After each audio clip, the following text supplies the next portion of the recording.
अपने खेतों की तरफ जा रहा था। तभी उसे एक गड्ढे में से आवाज आती है। अरे ये कैसी आवाज है? लगता है कोई कुत्ते का बच्चा है जो मुसीबत में है। मुझे इसे बचाना होगा, नहीं तो ये मर जाएगा। फिर वह गड्ढे में झांक कर देखता है तो उसे वहाँ एक छोटा सा कुत्ते का बच्चा दिखाई देता है। वह उसे देखकर दंग रह जाता है। उसका रंग नीला होता है। ये तो कोई कुत्ते का बच्चा लगता है, लेकिन ये तो नीले रंग का है। मैंने तो इससे पहले कभी भी नीले रंग का कुत्ता नहीं देखा। इसे घर ले चलता हूँ। सुमन तो इसे देखकर बहुत खुश हो जाएगी। फिर वह किसान उस बच्चे को निकालता है और अपने साथ लेकर घर की ओर चल देता है। अरे सुमन, जल्दी बाहर आओ, देखो मैं तुम्हारे लिए क्या लाया हूँ। तभी उसकी पत्नी बाहर आती है और कुत्ते के बच्चे को किसान के हाथ में देखकर चौंक जाती है। हाय, कितना प्यारा है। ये तो नीले रंग का है। अजी, आपको कहाँ से मिला? क्या मैं इसे अपने साथ रख सकती हूँ? मुझे बचपन से एक कुत्ते के बच्चे को पालने का बहुत शौक था। हाँ हाँ, क्यों नहीं, मैं इसे तुम्हारे लिए ही तो लाया हूँ। लेकिन ये आपको मिला कहाँ से? मैं खेत की तरफ जा रहा था, तभी अचानक गड्ढे से इसके रोने की आवाज आई। मैंने झांक कर देखा तो मुझे ये उसमें पड़ा हुआ मिला। ये जरूर भूखा होगा, तुम इसे कुछ खाने को दे दो। इतना बोलकर किसान वहाँ से चला जाता है। फिर सुमन उसकी खूब देखभाल करती है। वह दिन भर उसके साथ खेलता कूदता है। सुमन भी उसे पाकर बहुत खुश थी। वह कुत्ता पूरे गांव में आकर्षण का केंद्र था। वह जब भी गांव में घूमने निकलता, सारे गांव वालों की नजर उसी पर टिक जाती थी, क्योंकि किसी ने भी नीले रंग का कुत्ता पहले अपनी जिंदगी में कभी भी नहीं देखा था। अरे हरिया, देख तो, ये उसी किसान का पिल्ला है। तूने कभी नीले रंग का कुत्ता देखा है क्या? नहीं भाई, मैंने तो पहली बार ऐसा कुत्ता देखा है। लेकिन ये इस किसान को मिला कहाँ से? इतना अनोखा कुत्ता खरीदने की हैसियत तो इस किसान की है नहीं। अरे भाई, इससे तो ये किसी गड्ढे में पड़ा हुआ मिला था। मुझे तो लगता है जरूर ही ये कोई जादुई कुत्ता है। तुम्हें क्या लगता है बाजार में इसकी क्या कीमत होगी? भाई, ये तो नायाब चीज है, ये तो अनमोल होगा। इसके हमें मुंह मांगे पैसे मिलेंगे। भाई, हर नायाब चीज पर तो सिर्फ हमारा ही अधिकार है। देर किस बात की, आज रात को ही इसे किसान के घर से चुरा लेंगे। रात होने पर किसान और उसकी पत्नी घर में सो रहे होते हैं। तभी लल्लन और हरिया किसान के घर में घुस जाते हैं और नीलू को बहलाने फुसलाने लगते हैं। ले ले बेटा, बिस्कुट खा ले। ले ले ले ले ले ले, आजा आजा। वह झट से उसे बोरे में कैद कर लेते हैं और वहाँ से 9-2-11 हो जाते हैं और भागकर अपने घर आ जाते हैं। हरिया भाई, एक काम तो पूरा हो गया, बस अब इसे शहर जाकर किसी को बेचना बाकी है। शुभ काम में देरी किस बात की? हम कल सुबह होते ही इसे शहर जाकर किसी को बेच आएंगे। अगले दिन सुबह होने पर वे दोनों नीलू को बोरे में डालते हैं और उसे बेचने के लिए निकल पड़ते हैं। रास्ते में उन्हें एक सेठ मिलता है। उसे उस बोरे में से अजीब अजीब सी आवाजें आती हैं। अरे भाई, रुको रुको, इस बोरे में क्या भरकर ले जा रहे हो? भाई, ये एक जादुई कुत्ता है। ऐसा कुत्ता पूरी दुनिया में केवल एक ही है। ऐसा कैसे हो सकता है भाई? जरा मुझे भी तो दिखाओ। वह सेठ नीलू को देखकर चौंक जाता है। तुम्हें इसके लिए 100 सोने की मुद्राएं देनी होंगी। ठीक है, मुझे मंजूर है। लो, ये लो तुम्हारी 100 मुद्राएं।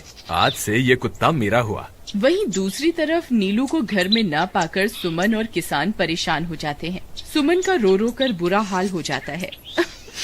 नीलू, तुम कहाँ चले गए? तुम्हारे बिना मैं कैसे जीऊंगी? वापस आ जाओ ना नीलू। अजी, मेरे नीलू को कहीं से भी ढूंढ कर लाइए। जब तक वो वापस नहीं आएगा मैं खाना नहीं खाऊंगी। ठीक है, तुम रोना बंद करो, मैं उसे ढूंढ कर लाता हूँ। फिर किसान गांव में लोगों से नीलू के बारे में पूछता है। अरे भाई, मैंने तुम्हारे कुत्ते को देखा था। वो लल्लन और हरिया तुम्हारे घर से बोरे में किसी को भरकर ले जा रहे थे। वो अवश्य ही तुम्हारा कुत्ता होगा। फिर किसान भागता हुआ लल्लन के घर जाता है। लल्लन, मुझे पता चल गया है, तुम्ही ने मेरे नीलू को चुराया है। उसे अभी के अभी वापस लौटा दो, नहीं तो मुखिया से कहकर तुम्हें कड़ी से कड़ी सजा दिलवाऊंगा। अरे हरिया भाई, इसे कैसे पता चल गया? मुझे लगता है किसी ने हमें उसे चुराते हुए देख लिया होगा। मुझे अभी के अभी मेरा कुत्ता वापस करो, नहीं तो अच्छा नहीं होगा। भाई तुम्हारे कुत्ते को तो हमने 100 मुद्राओं में बेच दिया, अब तुम चाहो तो सारी मुद्राएं रख लो और हमें छोड़ दो। नहीं नहीं, मुझे मेरा कुत्ता ही चाहिए। तुम्हारे पास कल सुबह तक का वक्त है, कैसे भी करके उस व्यापारी को ढूंढो और मुझे मेरा कुत्ता वापस ला कर दो, नहीं तो जेल जाने के लिए तैयार हो जाओ। इतना बोलकर किसान वहाँ से चला जाता है। अरे मर गए रे, अब क्या करें, ये तो थानेदार की धमकी देकर गया है। लल्लन भाई, मुझे जेल नहीं जाना, कुछ करो ना। हाय रे, अब क्या होगा। चलो उस सेठ को ढूंढते हैं, उसे उसके सारे पैसे लौटाकर उस कुत्ते को वापस ले लेंगे। वे दोनों उस सेठ की तलाश में निकल पड़ते हैं, लेकिन बहुत देर तक ढूंढने पर भी उन्हें वह सेठ नहीं मिलता। लल्लन भाई, यहाँ तो उस सेठ का कोई नामो निशान ही नहीं है, न जाने अब तक कहाँ निकल गया होगा। अब क्या करें, हमारे पास कल सुबह तक का ही वक्त है। अरे आर्या, वो देख, ये तो बिल्कुल किसान के कुत्ते जैसा ही लग रहा है। तुम्हारी आंखों में मोतियाबिंद हो गया है क्या बेवकूफ? किसान का कुत्ता नीले रंग का था और ये तो भूरे रंग का है। क्या तुम्हें नीले और भूरे रंग में फर्क दिखाई नहीं देता? अरे तो क्या हुआ, अगर हम इसे नीले रंग से रंग दें तो उसके बाद ये हूबहू नीलू जैसा ही दिखेगा। बात तो तुम सही कहते हो भाई, चलो फिर देर किस बात की, अभी इसे पकड़ते हैं। फिर वे दोनों उस कुत्ते को पकड़कर अपने घर ले जाते हैं और नीले रंग का पानी घोलकर उसे उसमें डुबो कर उसका रंग भी नीला कर देते हैं। अरे भाई हरिया, ये तो बिल्कुल नीलू जैसा ही दिख रहा है। फिर अगले दिन वे उस कुत्ते को अपने साथ लेकर किसान के घर जाते हैं। अरे भाई मोहन, देखो हम तुम्हारे लिए क्या लाए हैं, जल्दी आओ, तुम्हारा नीलू वापस आ गया है, जल्दी आओ। किसान और सुमन की खुशी का ठिकाना नहीं रहा।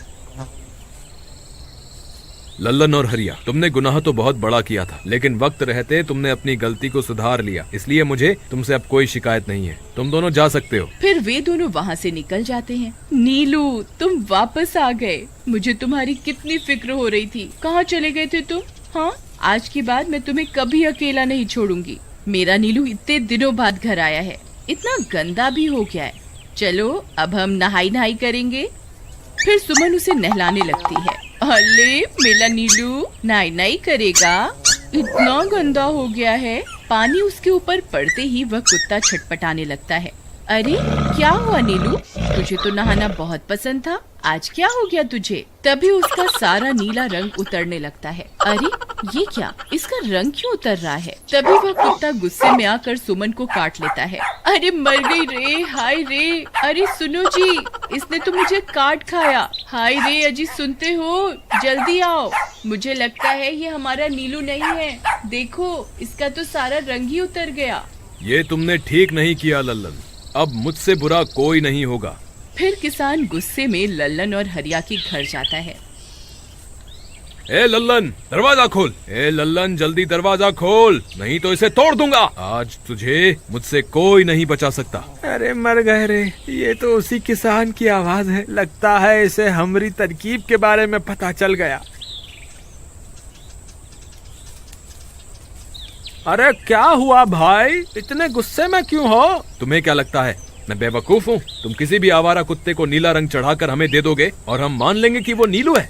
भाई हमें माफ कर दो, हमने उस सेठ को ढूंढने की बहुत कोशिश की, लेकिन उसका कोई नामो निशान नहीं मिला। भाई तुम ये 100 मुद्राएं रख लो, अब इससे ज्यादा हम तुम्हारे लिए और कुछ नहीं कर सकते। अगर तुम चाहो तो हमें जेल भिजवा दो, हम दोनों अपनी गलती की सजा काटने को तैयार हैं। किसान उदास हो जाता है और उनसे 100 मुद्राएं लेकर वापस अपने घर आ जाता है। मुझे माफ कर दो सुमन, मैं तुम्हारे नीलू को नहीं ढूंढ पाया। ये लो, ये 100 मुद्राएं हैं। नीलू को बेचने पर उन्हें इतने पैसे मिले थे जो उन्होंने मुझे दे दिए हैं। उन्हें अपनी गलती का बहुत पछतावा है, लेकिन अब कुछ नहीं हो सकता। नहीं, मेरा नीलू जरूर वापस आएगा। हम एक काम करते हैं, कल सुबह इन 100 मुद्राओं का भोजन खरीदकर गरीबों में बांट देंगे। क्या पता उनकी दी हुई दुआओं से हमारा नीलू वापस आ जाए। अगले दिन सुबह होने पर वे दोनों उन पैसों से गरीबों में भोजन बांट देते हैं और वापस अपने घर की ओर चल देते हैं। तभी उन्हें कुछ आवाजें सुनाई देती हैं। वे दोनों चौंक जाते हैं। अरे ये तो मेरी नीलू की आवाज है। नीलू, नीलू तुम कहाँ हो? तभी सामने से नीलू भागता हुआ उनके पास आता है। नीलू तुम वापस आ गए, तुम कहाँ चले गए थे? मैं तुम्हारे बिना कितनी उदास हो गई थी। किसी ने सच ही कहा है, दुआओं में बहुत शक्ति होती है।